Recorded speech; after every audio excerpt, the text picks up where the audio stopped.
तो चलिए देखते हैं आज काव्य लक्षण को। कहते हैं विश्वनाथ जी कहते हैं एतेनाभिधेयम च प्रदर्शितम।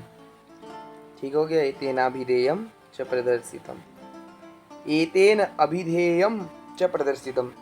इस कारिका से जो ऊपर पड़ी काव्य का अभिधेय, अभिधेय अर्थात विषय, और च इति कथनेन, ये च जो इन्होंने कहा है इससे क्या प्रयोजन संबंध का प्रदर्शितम प्रयोजन कहा गया है। ये ऊपर की बात हो गई।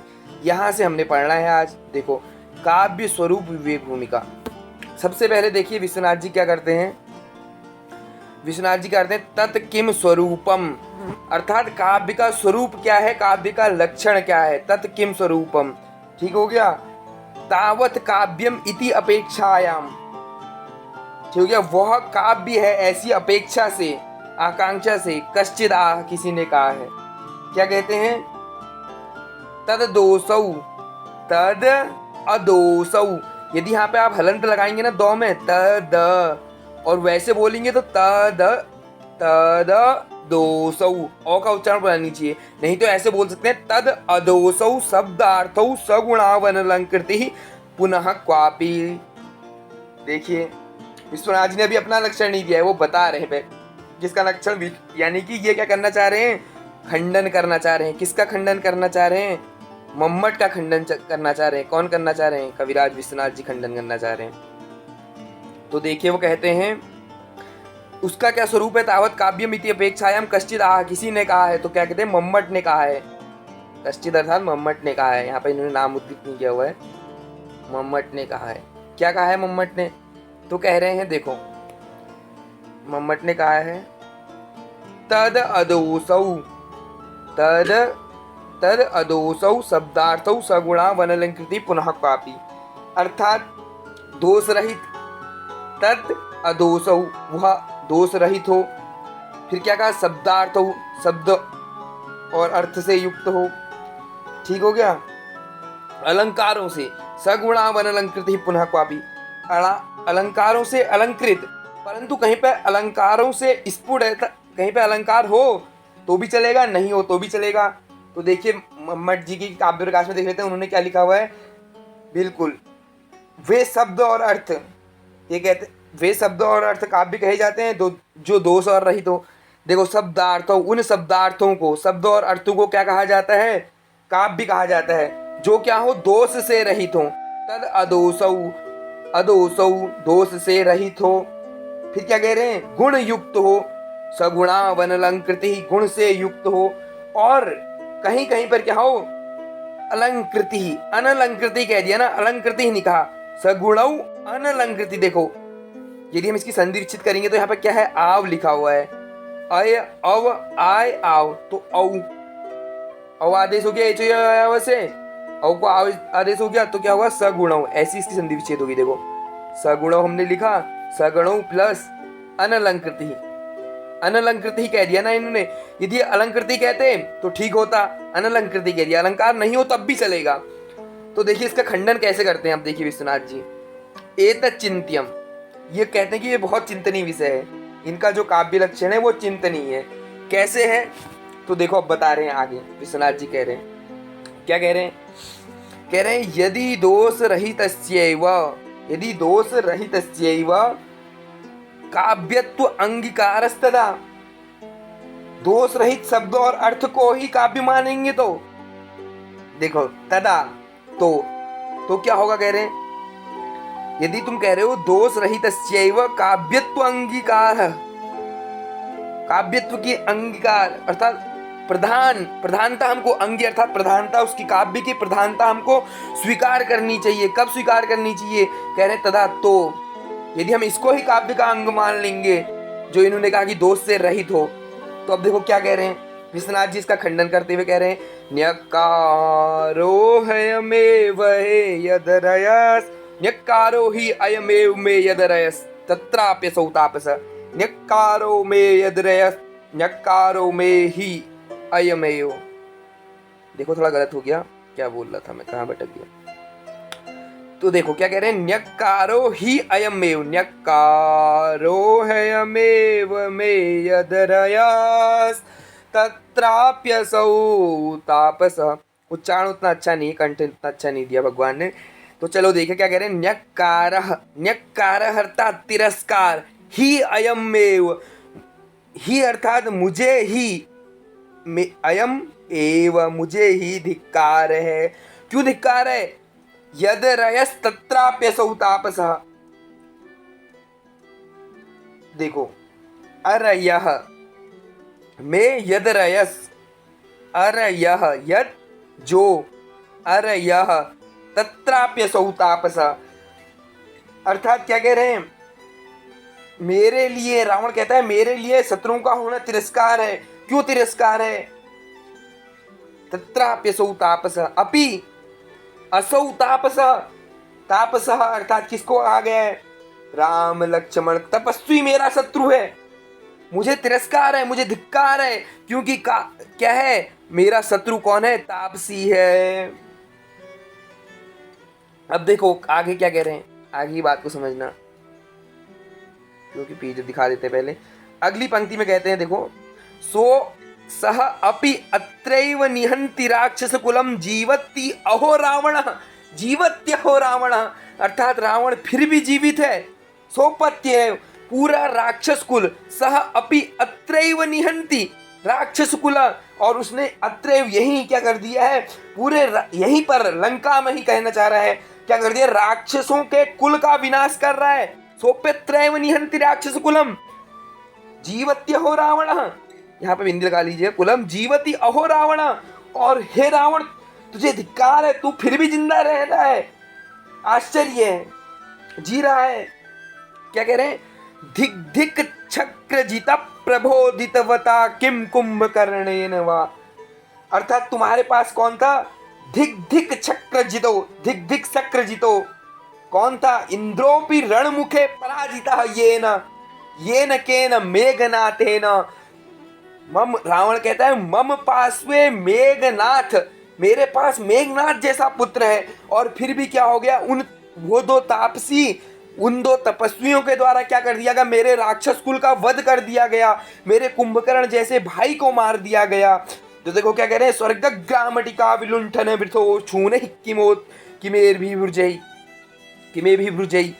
तो देखो क्या कह रहे हैं, स्वर्ग ग्रामटिका विलुंठन वृथो, स्वर्ग रूप, स्वर्ग ग्रामटिका, ग्राम अर्थात छोटे से, स्वर्ग रूपी छोटे से गांव को लूटने से, विलुंठन वृथो छूने किमे भी भुजई, अर्थात स्वर्ग रूपी छोटे से गांव को लूटने से क्या हो गए हैं? ये जो व्यर्थ मेरे हाथ हैं वो क्या हो गए? इन हाथों का भी क्या होगा?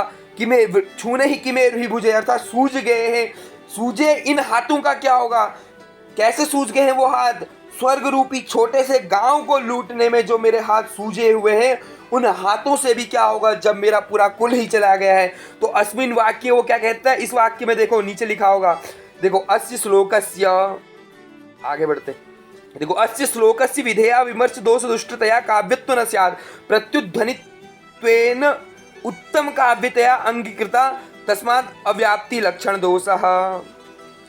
इसलिए आपको अतिव्याप्ति और व्याप्ति समझना पड़ेगा, इसको भी समझिएगा। तो कह रहे हैं देखो अस्य श्लोकस्य, इस श्लोक के विधेया विमर्श दोष दुष्टतया, यानी कि विधेया विमर्श दोष क्या होता है? अब पहले आपको ये जानना पड़ेगा कि दोष कितने प्रकार के होते हैं। पदे तदन से वाक्यार्थ संबंधी रसेव्यत, ये भी आपने यदि पढ़ा होगा, जो बच्चे पढ़ते हैं, जिन्होंने पढ़ा है सप्तम परिच्छेद, वो जानते होंगे कि सप्तम परिच्छेद में दोषों का निरूपण किया है। उसी में एक दोष है ये वाक्यगत विधेया विमर्श दोष है, जिसमें क्या बताया गया है, जिसमें कहते हैं न्यक्कारो ही अयमेव वेदरस। यदि वो कह देता कि अयमेव न्यक्कारः, उसने कहना चाहिए था कि अयमेव न्यक्कारः, मुझे ही क्या है? धिक्कार है। लेकिन उसने क्या कह दिया? धिक्कार ही मुझे है, अयमेव न्यक्कारः। ऐसा होना चाहिए था, ऐसा नहीं हुआ, इसलिए यहाँ पे दोष हो गया। क्यों दोष हो गया? अब भैया वो बात भी किसकी कर रहे हैं? वाक्यगत दोष की बात कर रहे हैं। देख लीजिए, मैं एक बार निकाल लेता हूँ विधेया विमर्श वाक्यगत दोष अम्युष्ट विधेयान सब कह रहे हैं। देखो हमने क्या कहा, ये बात आपको समझनी है। मैं जरा पीडीएफ पीछे कर लेता हूँ, क्योंकि हमारी जो मेन बात है ना, वो हमको यहीं से समझ में आएगी। यदि ये समझ में नहीं आया तो फिर अगला क्रम समझ में नहीं आएगा। ठीक हो गया?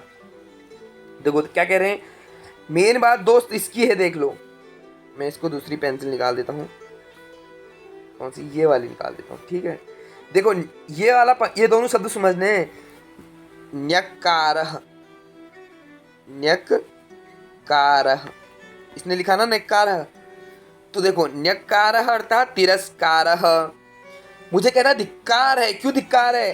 ही, निश्चय ही धिक्कार है। अयम एव, मुझे धिक्कार है, मुझे ही धिक्कार है। क्यों धिक्कार है? इतनी सब घटना बता दी उसने कि पूरा 2 तपस्वी ने पूरा राक्षस कुल का नाश कर दिया। मेघनाथ जैसा मेरा बेटा चले गया जिसने इंद्र को जीत लिया, और कुंभकर्ण जैसा मेरा भाई चले गया, और जीवत्य हो रावण, हे रावण तुझे धिक्कार है, तू अभी भी जीवित है। वो अपने बारे में कह रहा है। तो इसको पढ़ेंगे विधेय विमर्श दोस्त को बाद में कैसे हुआ करके। तो देख लीजिए, इतना जान लीजिए आगे ये क्या कह रहे हैं, वरना क्या होगा कि समय का अभाव है, आपको कम समय में ज़्यादा चाहिए ना, तो कम समय ज़्यादा नहीं मिल पाएगा, ज़्यादा समय में कम मिलेगा, ऐसा भी नहीं है, ज़्यादा समय में ज़्यादा मिलेगा। तो ठीक है, देखे रहो, आप लोग ऐसा सोच लेते हो। तो देखो क्या कह रहे हैं, आगे देखते हैं। आगे पंक्ति लिखिए ना, तो इन्हीं की पंक्ति को पढ़ते हैं।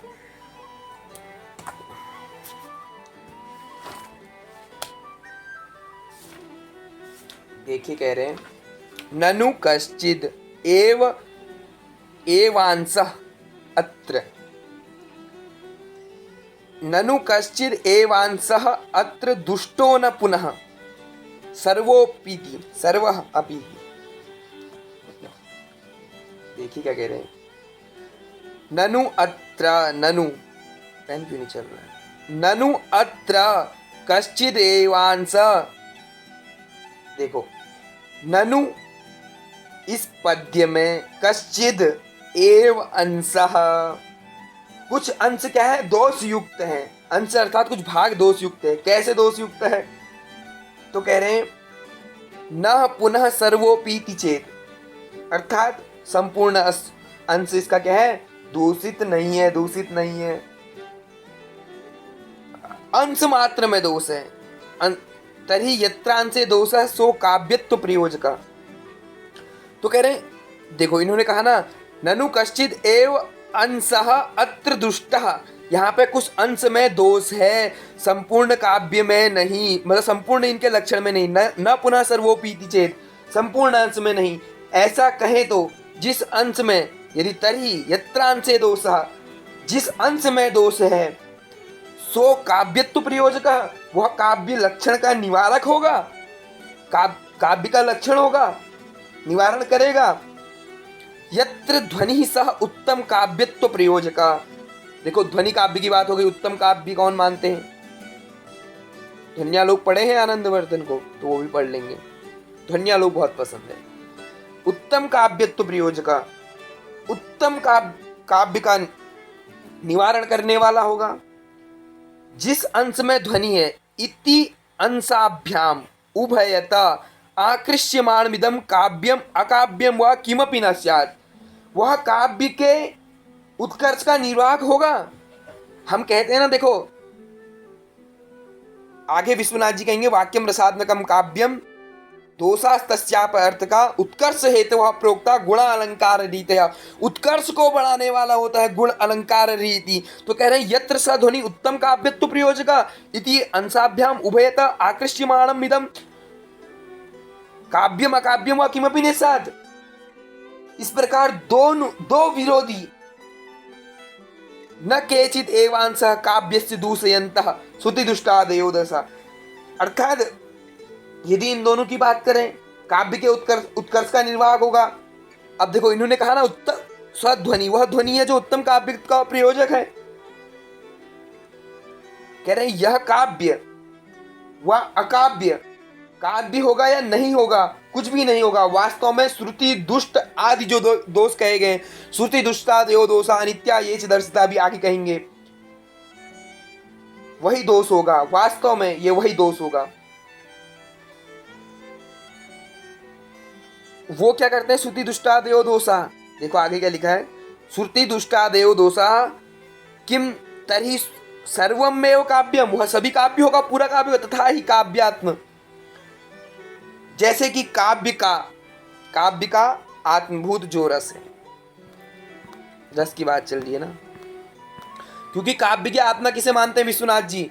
देखिए क्या है कि संस्कृत साहित्य में एक दूसरे का उस समय क्या थी, विद्वत्ता इतने चरमोत्कर्ष पे थी। यदि मान लो आप कोई काव्य लिख रहे हैं, आजकल तो उस काव्य को कोई पढ़ने वाला नहीं होगा, लेकिन उस समय में उस काव्य को पढ़ करके उसकी लोग आलोचना किया करते थे, उसकी गलतियां बताया करते थे।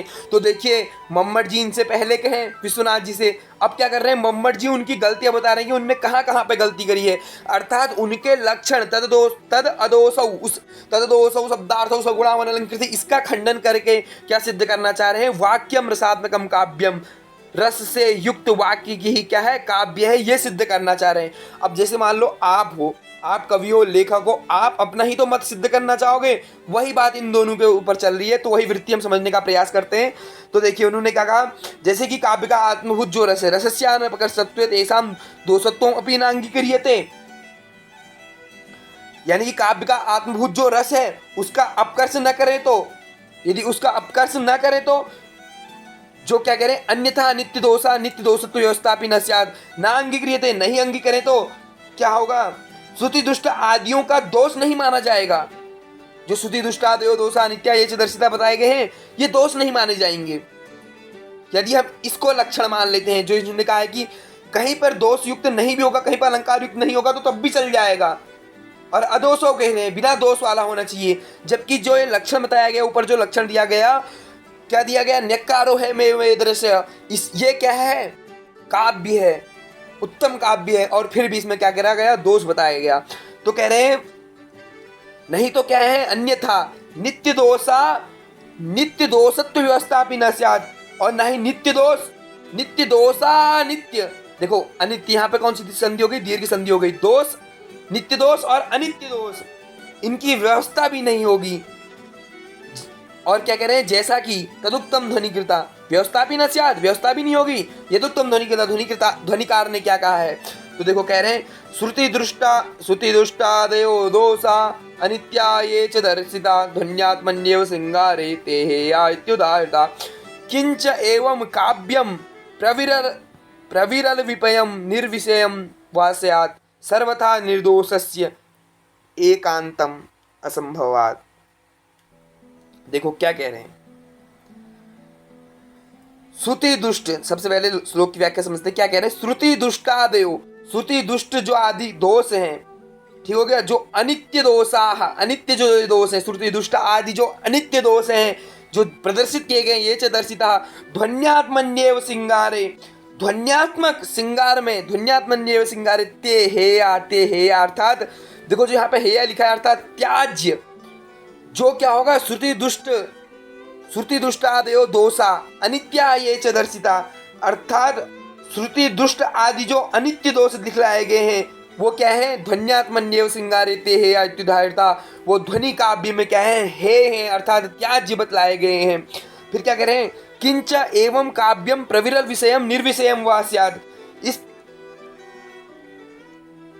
जो ये काव्य का विषय है, काव्यम प्रविरल विषयम निर्विषयम स्यात्, काव्य का विषय अत्यंत प्रविरल अत्यंत विरल व निर्विषय होगा, काव्य का विषय अत्यंत प्रविरल होगा या फिर निर्विषय होगा, सर्वथा निर्दोषस्य एकांतम असंभवात्, निर्दोष तो असंभव ही है, निर्दोषस्य एकांतम असंभवात्, निर्दोष तो यानी कि दोष से रहित होना तो असंभव ही है।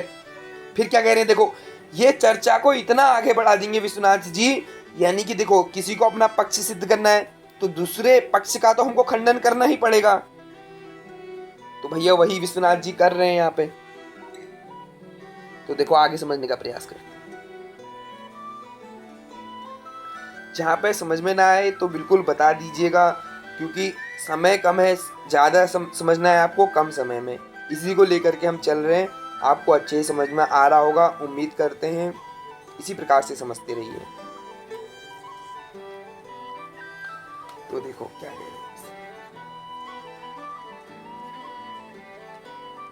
यदि हम क्या करें, ननु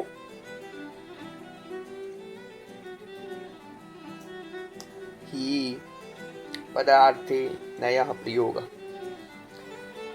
यदि हम ऐसा कर लें अदोसौ, कहा ना, ईसद अदोसौ शब्दार्थौ इत्युक्ते निर्दोषयो काव्यत्वं न स्यात्। इसको समझते हैं। देखिए थोड़ा क्लिष्ट जरूर है लेकिन समझिएगा जरूर। कह रहे हैं ननु पदार्थे नय प्रयोग, कह रहे नय का जो ये प्रयोग किया गया है पद के अर्थ में, जो हमने कहा अयमेव न्यक्कारः, अयमेव न्यक्कारः, न्यक्कारः अयमेव, ये सब की बात चल रही है ऊपर। तो कह रहे हैं यहां पे नए प्रयोग मान के चेत तरही ननु नन, इसकी संधि विच्छेद क्या होगी, ननु ई पदार्थे, ई पदार्थे तो होगी नहीं। तो चलिए देख लेते हैं एक बार क्या लिखा है।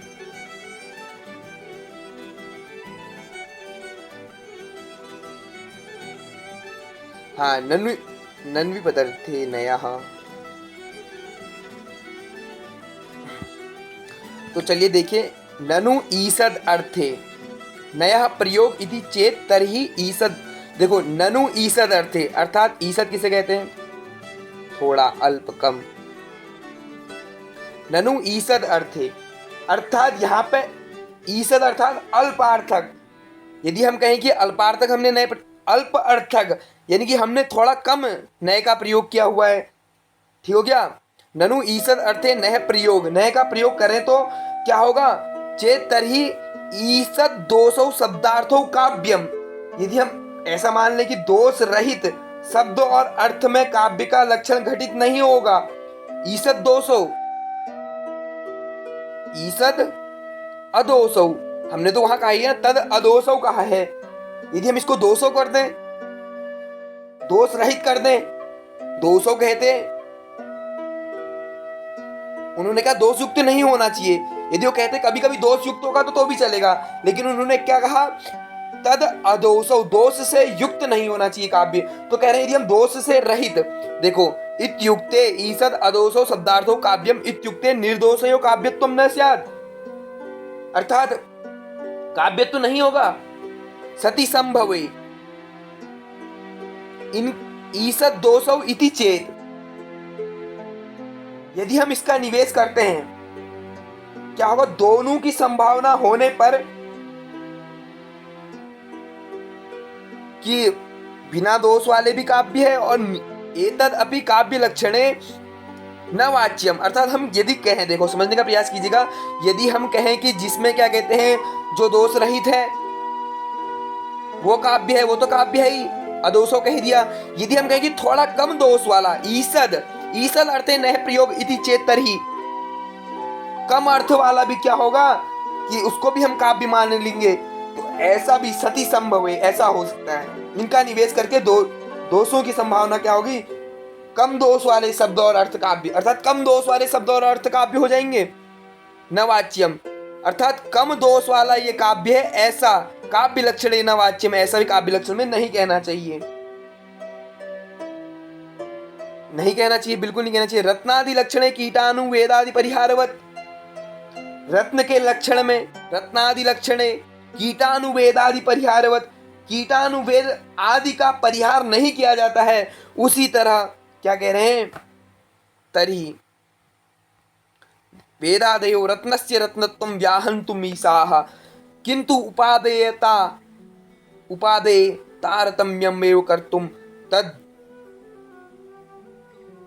श्रुति दुष्टादयोपि काव्यस्य उक्तञ्च। देखो कहा क्या गया है, कह रहे हैं उसी तरह काव्य के लक्षण में भी क्या नहीं किया जा सकता, दोष का परिहार नहीं किया जा सकता। क्योंकि कैसे नहीं किया जा सकता, तो कह रहे हैं कीड़े से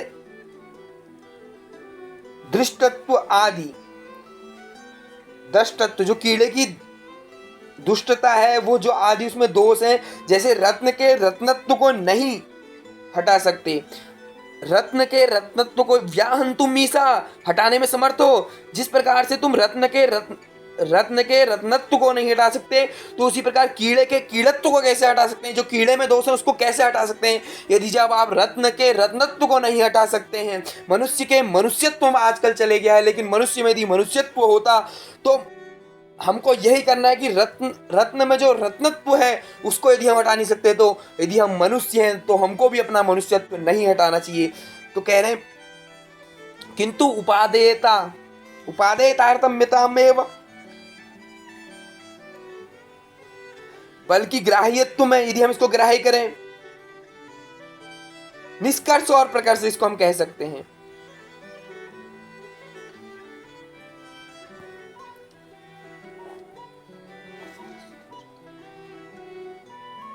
जिस प्रकार से कीड़ा से कीड़त्व नहीं हटा सकते, उसी प्रकार काव्य से क्या नहीं कर सकते? श्रुति दुष्टादयो जो आदि दोष हैं इनको काव्य से नहीं हटा सकते। तद्व श्रुति दुष्टादयोपि काव्यस्य, ये भी क्या है? काव्य के ही अंग हैं, काव्य ही हैं श्रुति दुष्टादि गुण, तो इनको भी नहीं हटा सकते। केवल निष्कर्ष या प्रकर्ष कर सकते हैं। देखो इसका कोई निर्णय नहीं निकलने वाला है, उनने खुद कहा है इसका निष्कर्ष और प्रकर्ष ही निकल सकता है, निर्णय कुछ नहीं निकलेगा। निर्णय यही निकलेगा कि वो अपने क्या कहते हैं लक्षण को सिद्ध करेंगे। वाक्यम रसात्मकम काव्यम, जो इनका काव्य लक्षण है, इन्होंने जो काव्य का लक्षण दिया है, ठीक हो गया, काव्य का स्वरूप बतलाया है। तो देखें क्या कह रहे हैं आगे, कीटानुविद्य रत्नादि साधारण काव्यता दुष्टेषु अपि मता यत्र रसाद्यनुगमः स्फुटः। देखो कह रहे हैं इसी तरह मैंने बताया ना, कीड़े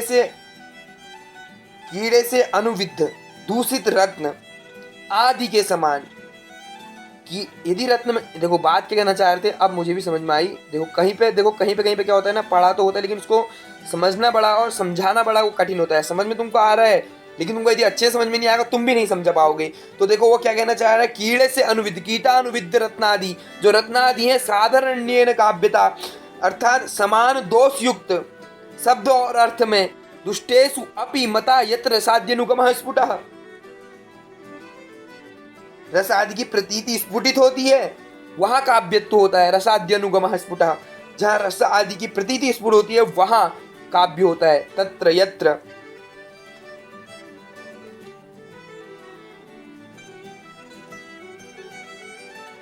कीड़े से युक्त दूषित जो रत्न होगा, दोष युक्त यदि काव्य में शब्द और अर्थ में भी यदि रस आदि की प्रतीति स्फुट नहीं हो रही है, दोष आ जा रहा है, तो वो काव्यत्व कैसे होगा? तो ये कह रहे हैं कि काव्यत्व होगा। देखिए आगे समझते हैं, वृत्ति को समझने का प्रयास करते हैं। इसके बाद क्या कह रहे हैं हमारे विश्वनाथ जी, तो कहते हैं आगे, नोक्तम रसान्वीति विशेषणम। ये आगे चलेगा से ज्यादा, 13 पेज नंबर 11, नोक्तम रसान्वीति विशेषणम।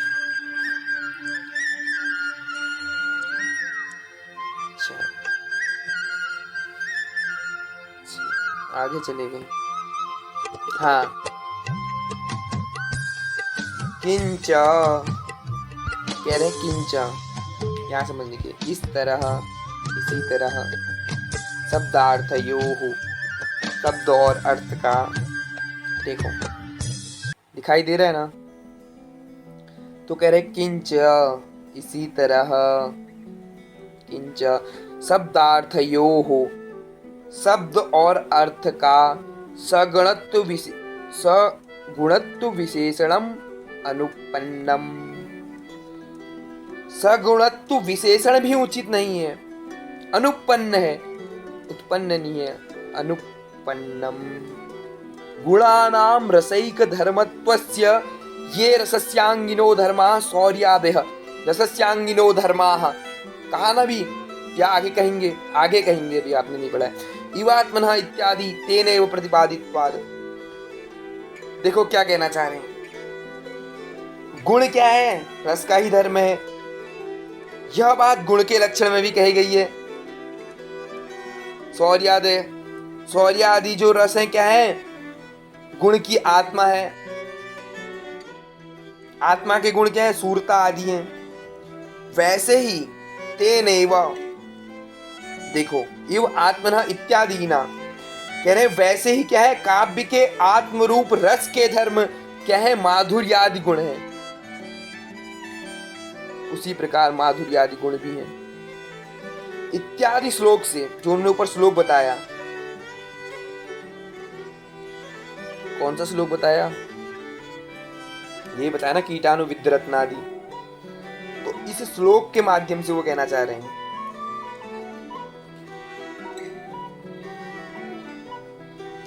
कह रहे अपने आश्रय के रस के अभिव्यंजक होने से रसाभिव्यंजकत्वेन उपचारत उपपद्यत इति चेत, रस के अपने आश्रय के रसाभिव्यंजकत्वेन, इससे पहले का समझ में आया ऊपर, देखो तेन एव प्रतिपादित्वाद, तेन एव प्रतिपादित, इतना समझ गए ना कि मम्मट ने ही उसका प्रतिपादन किया हुआ है। ये श्लोक जो कहा सौर याद है, ये सस्यांगिनो धर्मा, ये सब मम्मट ने ही प्रतिपादित किया है, तो फिर ऐसा क्यों कह रहे तथापि उक्तम तहि तथापि तयोः। देखो यहां से समझने का प्रयास कीजिए, तथा अपि उक्तम, तथा अपि अयुक्तम, देखो अयुक्तम है, ध्यान से दीजिएगा,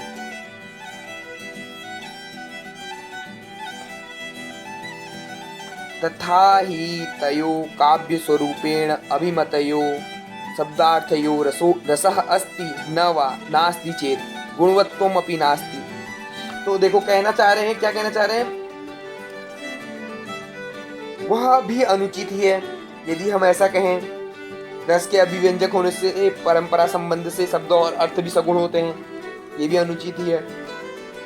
काव्य के लक्षण के तौर पर अभिमत शब्द और अर्थ में रस रहता है कि नहीं,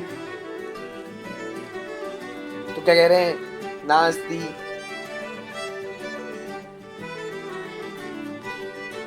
नहीं कि नहीं रहता है। यदि नहीं रहता है, गुणानाम तद अन्वय, गुण भी नहीं कह सकते, गुणान्वय तद अन्वय व्यतिरेका अनुविधायित्वात्, क्यों नहीं कह सकते, क्योंकि अन्वय व्यतिरेक सहचार में, अन्वय के व्यतिरेक सहचार में क्या होते हैं, रस में गुण रहते हैं। अस्ति चेत, शब्द और अर्थ में रस है, तो कह रहे हैं कि अस्ति चेत, रस अर्थ मान ले, रस मान ले शब्द और अर्थ में, शब्द और अर्थ में रस है, तो कथय कैसे, अस्ति चेत, देखो आगे बताएंगे, नोक्तम रसान्वीति विशेषणम न उक्तम रसान्वीति विशेषणम।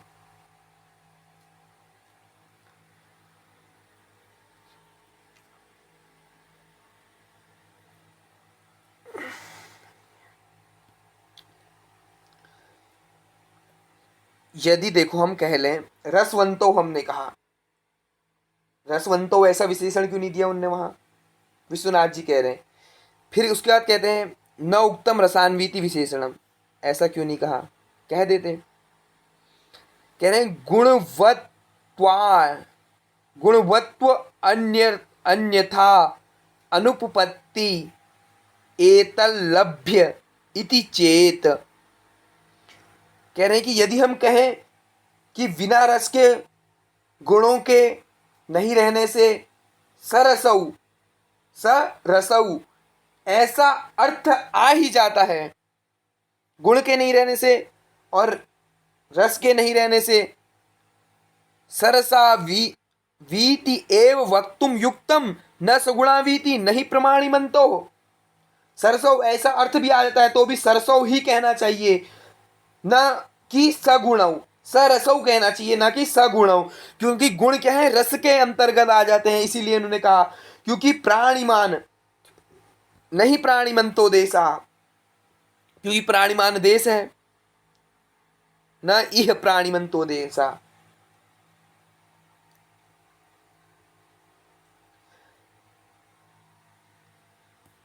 प्राणिमंतो देशा इति केन अपि उच्यते ननु शब्दार्थौ सगुणौ इत्यनेन गुणाभिव्यंजकौ शब्दार्थौ काव्ये प्रयोज्य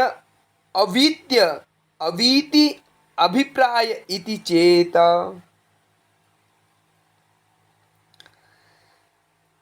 प्राणिमंतो देश इति केनापि उच्यते, प्राणियोमान देश है, शौर्यमान देश है, ऐसा कोई भी नहीं कहता है। यद्यपि शौर्य में प्राणी रहता है तथापि हम क्या कहते हैं, ये प्राणीमान देश है, शौर्यमान देश है, ऐसा नहीं कहते हैं, तथापि ऐसा प्रयोग नहीं किया जा सकता। यदि हम बात करें शब्दार्थौ सगुणौ, हमने देखो लिखा, क्या लिखा, शब्दार्थौ सगुणौ इत्यनेना, ऐसा कहने से, इति अनेना, इसके बाद, गुणाभिव्यंजकौ शब्दार्थौ काव्ये, गुणों के अभिव्यंजक, गुणाभिव्यंजकों, गुणों के अभिव्यंजक शब्द और अर्थ क्या होंगे काव्य में, काव्ये प्रयोज्य, प्रयोज्य अवीति, प्रयोज्यावीति अभिप्राय इति चेत, प्रयोग करना चाहिए, यह कहना भी उचित है, कहना भी उचित नहीं है, यह कहना भी उचित नहीं है, क्योंकि न गुणाभिव्यंजक शब्दार्थवत्वस्य, क्या लिखा है, काव्ये उत्कर्ष मात्रधायकत्वम न तो स्वरूपाधायकत्वम। ये देखो आगे पढ़ाएंगे ना कौन उत्कर्ष का धायक होता है, तो देखेगा क्योंकि गुणों के अभिव्यंजक शब्द और अर्थ काव्य में उत्कर्ष का ही आधान करते हैं, न कि लक्षण का, न कि स्वरूप का आधान करते हैं, जबकि शब्द और अर्थ किसका किसका आधान करते हैं, किसका उत्कर्ष, काव्य में उत्कर्ष का ही वो आधान करते हैं, ना कि लक्षण का आधान करते हैं, इसलिए उन्होंने लक्षण में ऐसा नहीं कहना चाहिए था, कह रहे हैं। और क्या कह रहे हैं, उक्तम, इसको पीटे कुछ लगा ले, उत्तम ही काव्य से शब्दार्थौ, काव्य के शब्द और अर्थौ शरीर, काव्य के क्या है, काव्य के शब्द और अर्थ शरीरम रसादिश्च आत्मा गुणा शौर्यादिवत। ये देखो ये जो पंक्ति है ना, ये पूछ लेता है बहुत जगह, ये आपके काम की चीज भी है।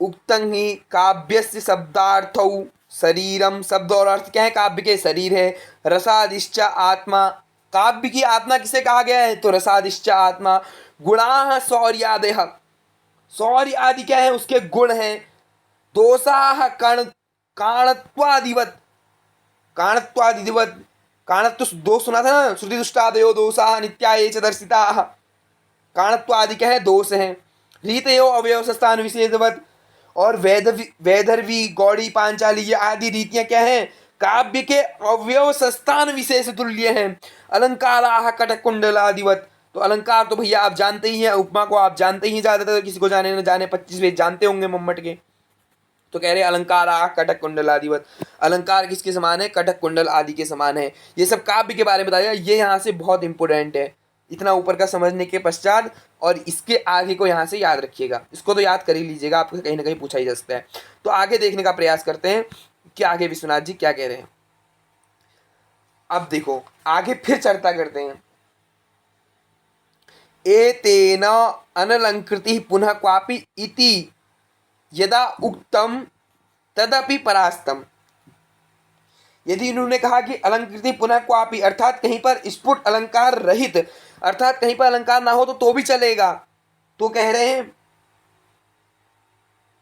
शब्द और अर्थ भी काव्य है। इन्होंने कहा था कि अलंकार रहित भी हो तब भी शब्द अर्थ काव्य है, यह कथन का भी खंडन वो कर देते हैं। कैसे करते हैं, अस्यार्थ सर्वत्र, देखो पीडीएफ में दिखाई दे रहा होगा, मैं इसलिए क्लियर कर दे रहा हूँ, सर्वत्र सालंकारो क्वचित स्फुटा अलंकारो अपि, देखो क्वचित तू स्फुटालंकार, अलंकारो, अलंकारो होगा ना, अपि शब्दार्थो काव्यम इति तत्र सालंकार शब्दार्थयोरपि काव्ये उत्कर्षाधायकत्वात्। तो कह रहे हैं कि सर्वत्र अलंकार वाले, देखो यदि हम बात करें तत्र, सर्वत्र, सर्वत्र सालंकारो, अलंकार वाले, क्या करें, क्वचित स्फुट अलंकारो अपि, कहीं पर अस्फुट अलंकार वाले क्या करें, शब्दार्थो काव्यमिति, शब्द और अर्थ भी काव्य होते हैं, उसमें तत्र अलंकार युक्त, और क्या कह रहे हैं, शब्दार्थयोरपि, शब्द और अर्थ में उत्कर्ष मात्र का आधान करते हैं, अर्थात लक्षण रूप नहीं हो सकते, ये उत्कर्ष का आधान करते हैं, शब्द और अर्थ लक्षण का आधान नहीं करते हैं। देखो इस कथन में वक्रोक्ति काव्य, वक्रोक्ति किसकी है, वक्रोक्ति रचना किसके हैं, वक्रोक्ति काव्य जीवितम, वक्रोक्ति किसकी बताइए, इसको ढूंढ के लाइएगा इस प्रश्न का उत्तर, कमेंट में बता दीजिएगा यदि आपको इसका प्रश्न का उत्तर आता होगा तो। वक्रोक्ति किसकी रचना है, वक्रोक्तिकार किसे कहते हैं। एतेन वक्रोक्ति काव्य जीवितम, काव्य जीवित किसका है। इति वक्रोक्ति जीवित कारोपि परास्तम वक्रोक्ते। अब वक्रोक्ति का खंडन कल करेंगे, अगली वीडियो में हम वक्रोक्ति का खंडन करेंगे। इसको इतना ही रखते हैं क्योंकि आप लोग इतना देख लीजिए, समझ लीजिए, जहाँ पे समझ में नहीं आया उसको किताब से वृत्ति से एक बार समझने का प्रयास कीजिए, जहाँ पे नहीं आता है उसकी टीका भी देख लीजिएगा एक बार, और यहाँ से समझ में नहीं आता तो मुझे बताइएगा, मैं दोबारा भी वीडियो बना सकता हूँ इस पर, क्योंकि मुझे भी लगा कि कहीं कहीं पे कुछ चीज़ें छूट गई हैं जो बतानी चाहिए थी और अच्छे तरीके से। बाकी आप इतनी वृत्ति समझ लीजिए, उसके बाद हम वक्रोक्तिकार का खंडन पढ़ेंगे। अभी हमने मम्मट का खंडन पढ़ा। तो साथियों बने रहिए इसी प्रकार से, वीडियो अच्छी लगे तो लाइक सब्सक्राइब कमेंट कर दीजिए। बिल्कुल, धन्यवाद साथियों।